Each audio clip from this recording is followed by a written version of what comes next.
తెలంగాణలో కొత్తగా ఏర్పాటు చేసిన 9 మెడికల్ కాలేజీలను సీఎం కేసీఆర్ వర్చువల్ పద్ధతి ద్వారా ప్రారంభించారు. కరీంనగర్ జిల్లా కొత్తపల్లిలో నిర్మించిన తాత్కాలిక మెడికల్ కాలేజీ ప్రారంభోత్సవానికి సిద్ధమవుతోంది. ఇక కొత్తపల్లిలో నిర్మిస్తున్న వైద్య శిక్ష కాలేజీకి సంబంధించి మరింత సమాచారం మా ప్రతినిధి శ్రీకాంత్ అందిస్తారు. ఆరోగ్య తెలంగాణ దిశగా ముఖ్యమంత్రి కేసీఆర్ తెలంగాణ ప్రభుత్వం ప్రత్యేక చొరవతో రాష్ట్ర వ్యాప్తంగా కూడా మెడికల్ కళాశాలలు రేపు వర్చువల్ గా ప్రారంభించనున్నారు. ఇందులో భాగంగా కరీంనగర్ జిల్లాకు సంబంధించి కొత్తపల్లిలో నిర్మిస్తున్న తాత్కాలిక మెడికల్ కళాశాలకు ఏర్పాట్లన్నీ అధికారులు ఇప్పటికే పూర్తి చేస్తున్నారు. తుది మెరుగులు అయితే దిద్దుతున్నారు. ఇందులో ప్రధానంగా 100 అడ్మిషన్లకు గాను ఇప్పటికే 90 అడ్మిషన్లు అయితే పూర్తయ్యాయి.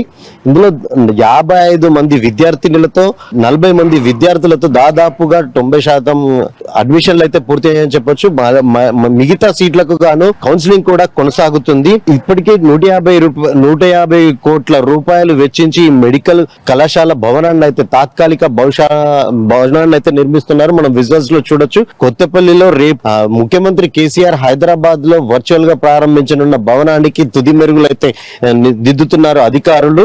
ఇక్కడ దాదాపు library, histology lab, dissection hall, lecturer gallery, 2 dining హాళ్లతో పాటు బయాలజికల్ ల్యాబ్, మూత్రశాలలు ఇలాంటి ప్రత్యేకమైన హాళ్ళన్నీ కూడా ఏర్పాటు చేసి ప్రారంభించనున్నారు. ఇందుకు గాను అధికారులు పూర్తి స్థాయిలో ఏర్పాట్లు అయితే పూర్తి చేస్తున్నారు.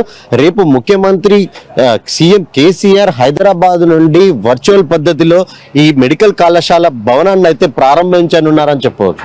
కెమెరా పర్సన్ అరుణ్తో శ్రీకాంత్, అమ్మా న్యూస్, కరీంనగర్.